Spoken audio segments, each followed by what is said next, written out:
आधी रात के वक्त शहर के एक सुनसान रास्ते से होके एक लड़की जंगल की तरफ बढ़ती जा रही थी। जिस वक्त शहर का हर एक इंसान सोया हुआ था, वहां एक लड़की को इस तरह सड़क पर चलता देख कुत्ते भी उसके तरफ भौंक रहे थे।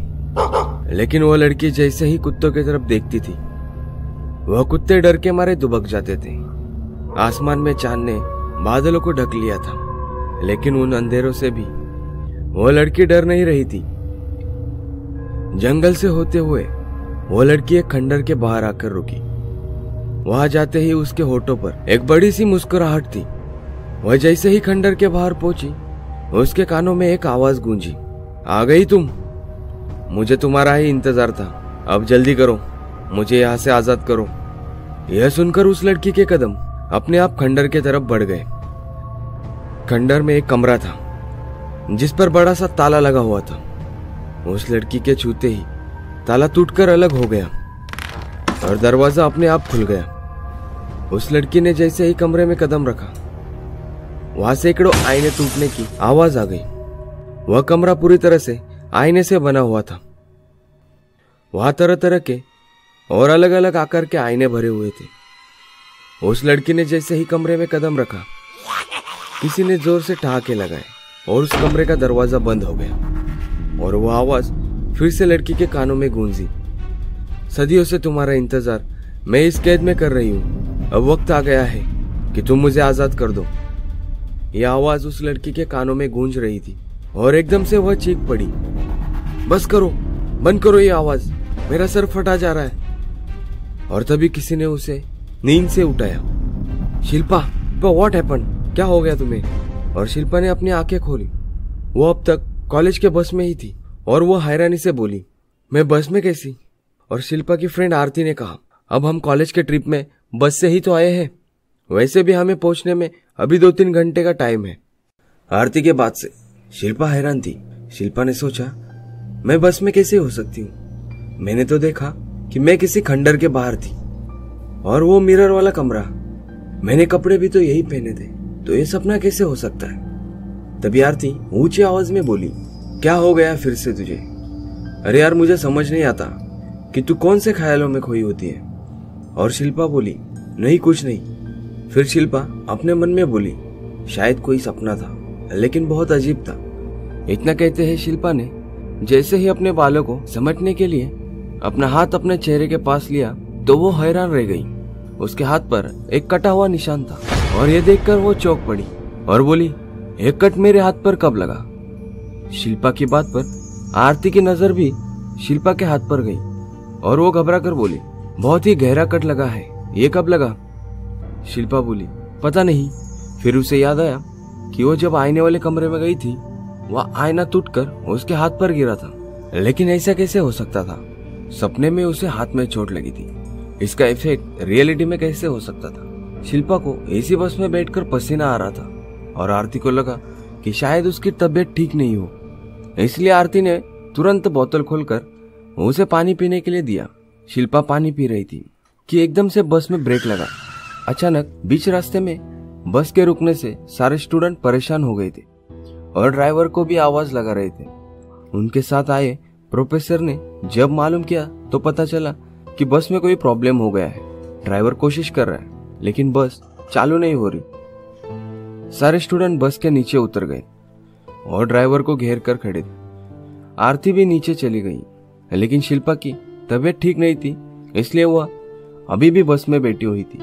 बॉयज कैंप लगा रहे थे ताकि कुछ खाने के लिए बनाया जा सके, इसलिए प्रोफेसर ने बोला सब मिलकर जल्दी जल्दी उनकी हेल्प करें। शिल्पा चुपचाप आरती के साथ बस से उतर गई। उसने देखा कि बीच में सड़क थी और दोनों तरफ जंगल ही जंगल थे। यहाँ की सड़क और यहाँ इन जंगलों की तरफ देखकर शिल्पा का मन घबरा गया। उसे डर लगने लगा था। इतने में वहां एक बुजुर्ग आता है। उसके हाथ में खाने पीने की कुछ चीजें थी। प्रोफेसर और सारे स्टूडेंट को देखकर उस बुजुर्ग ने प्रोफेसर से पूछा, क्या बात है, आप लोग यहाँ क्या कर रहे हो? गाड़ी तो बंद नहीं पड़ी? प्रोफेसर ने कहा, जी हमारी बस खराब हो गई है, आप हमारी कुछ मदद कर सकते हैं? अगर आज रात के लिए पास में रुकने की कोई जगह हो तो। और उस बुजुर्ग ने सारे स्टूडेंट की तरफ देखा और आखिर में उसकी नजर शिल्पा पर पड़ी शिल्पा को देखते ही उसके होठों पर मुस्कुराहट आ गई। शिल्पा को उसके इस तरह मुस्कुराते देख घबराहट हो गई थी। जी यही जंगल के पास एक पुराना किला है जिसका चौकीदार मैं हूँ, वही जा रहा हूँ। आप लोग चाहे तो आज की रात वहां रुक सकते हैं। अगर जंगल में रहे तो सांप और जानवरों का भी डर है। प्रोफेसर को उन बुजुर्ग की बात अच्छी लगी।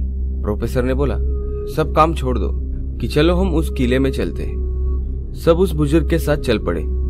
शिल्पा जैसे जैसे उस किले की तरफ अपने कदम बढ़ा रही थी, उसके दिल की धड़कन बढ़ती जा रही थी। उसे यहाँ सब कुछ जाना पहचाना लग रहा था और उसे अपने सपने का ख्याल आया।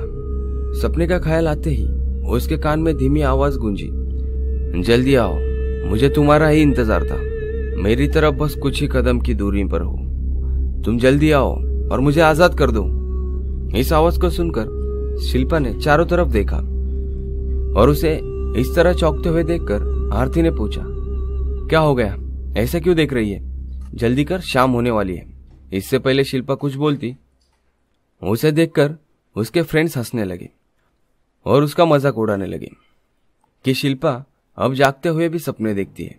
जल्दी वह बूढ़ा आदमी इन सबको लेकर किले के अंदर पहुंचा।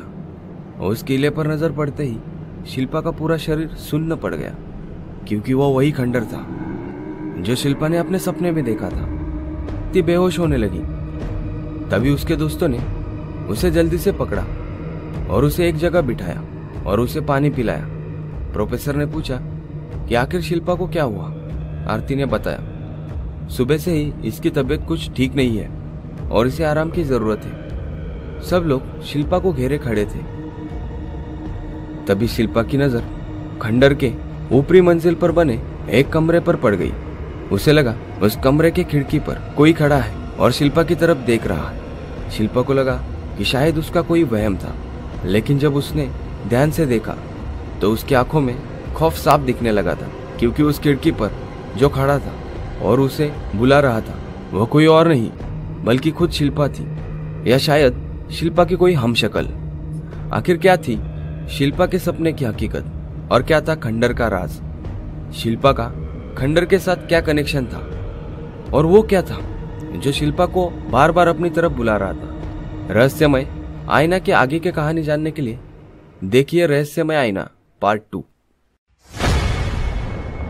पिछले कहानी में हमने देखा कि शिल्पा के सपने में जो खंडर आया था आज वो उसी खंडर के पास थी और उसे बुलाने वाली और उसके जैसे ही दिखने वाली वो लड़की कौन थी?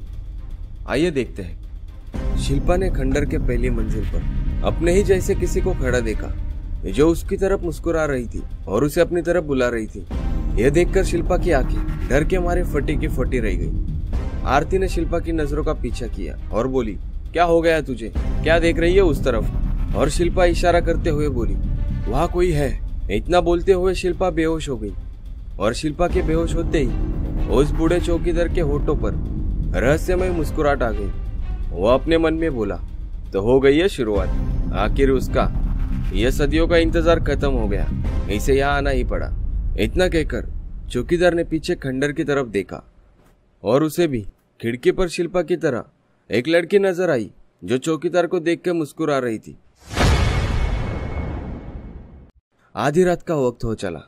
उस वीरान जंगल के बीच खंडर के सामने टेंट लगाकर सारे कॉलेज के स्टूडेंट सो गए।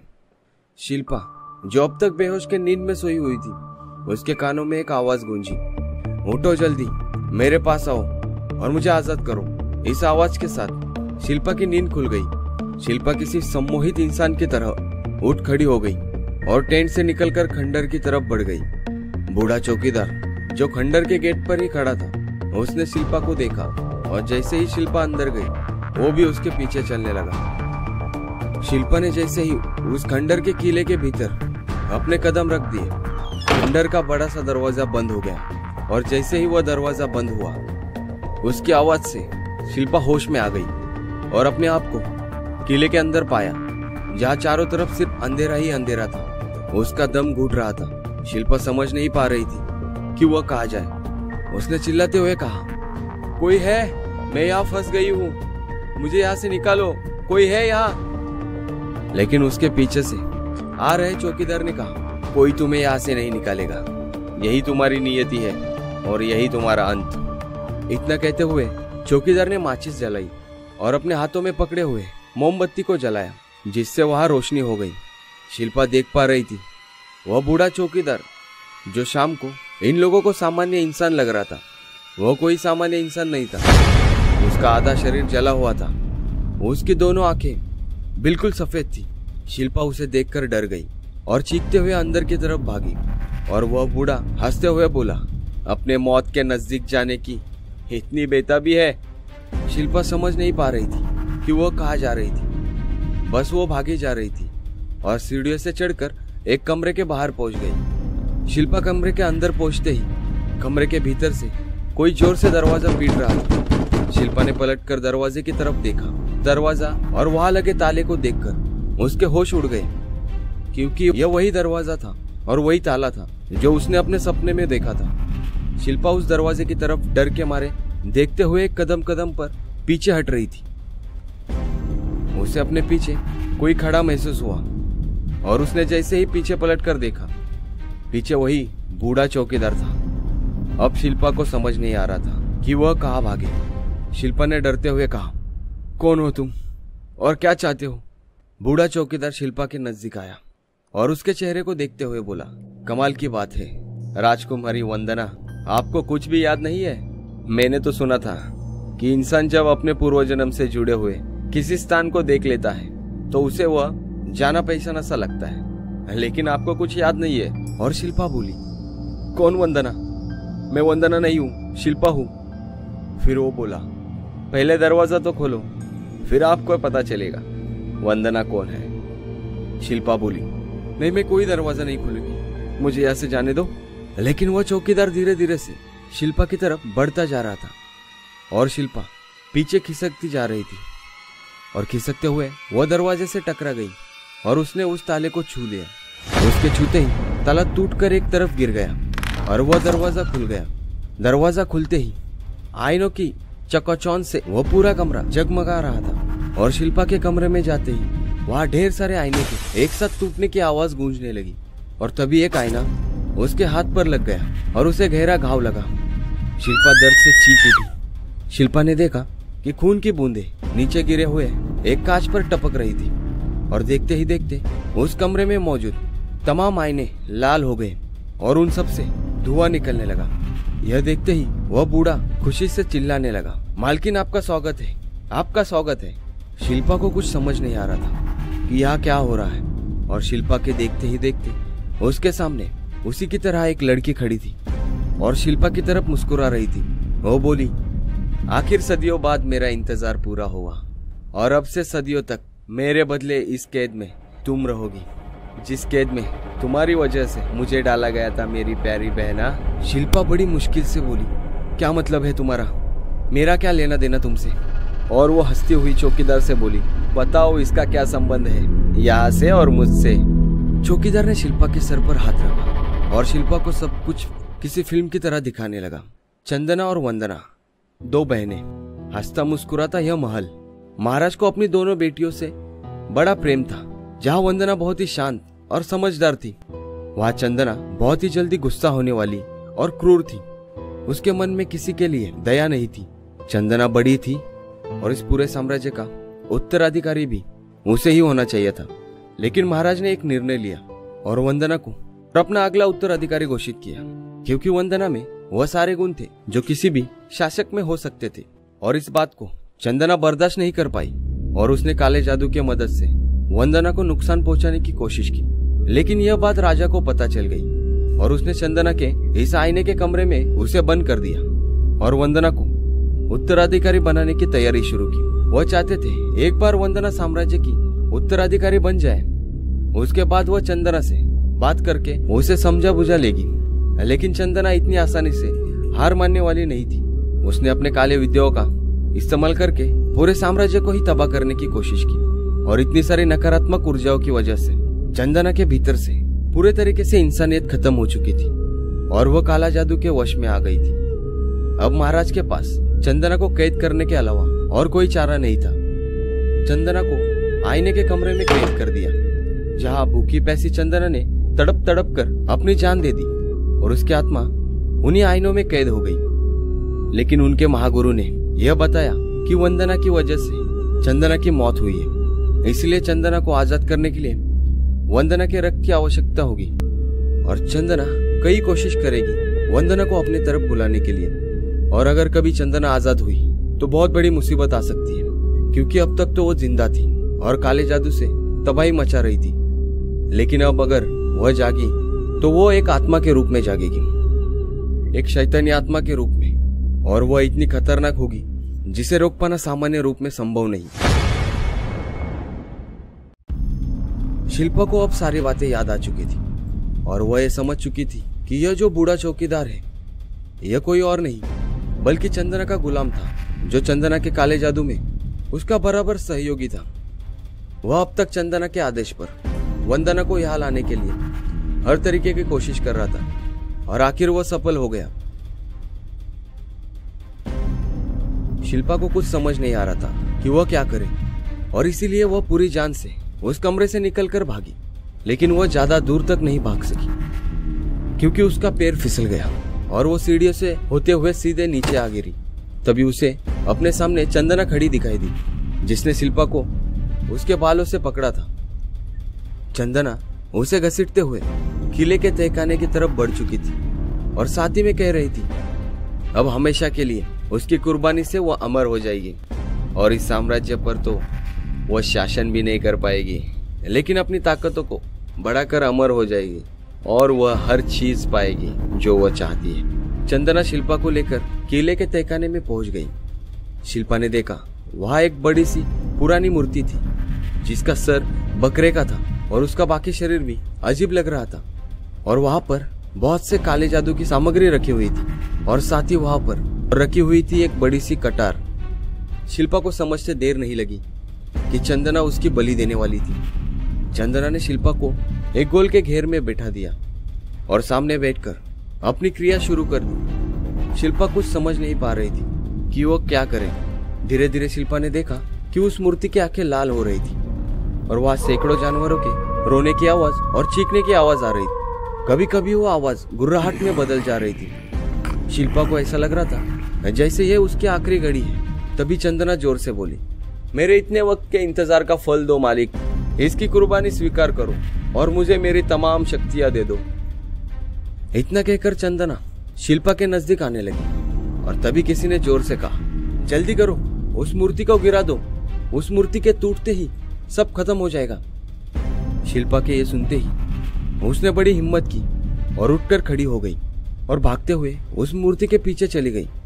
उसने पूरे ताकत से उस मूर्ति को धक्का दे दिया और वह मूर्ति सीधा चंदना के ऊपर आकर गिरी और चंदना की चीख से वह पूरा तहखाना गूंज उठा। वही आवाज शिल्पा को दोबारा सुनाई दी, जल्दी करो शिल्पा, निकलो यहाँ से, यह खंडर अब राख में बदल जाएगा। शिल्पा बिना कुछ सोचे समझे वहां से भागने लगी। वह खंडर से निकल पाती उससे पहले उसके कदम थम गए और उसने पीछे पलट कर देखा और बोली, कौन है यहाँ जो मेरी मदद कर रहा है?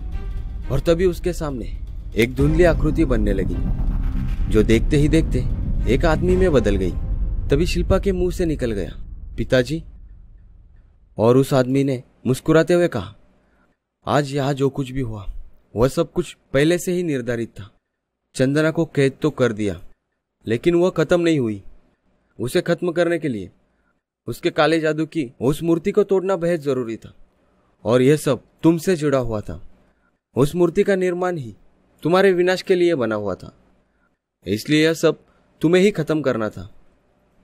हम सबके जाने का वक्त आ गया है और अब तुम भी निकलो। शिल्पा के उस खंडर से निकलते ही वह पूरा खंडर धू धू करके जलने लगा और सदियों से चल रहे इस खंडर के रहस्य का भी अंत हुआ।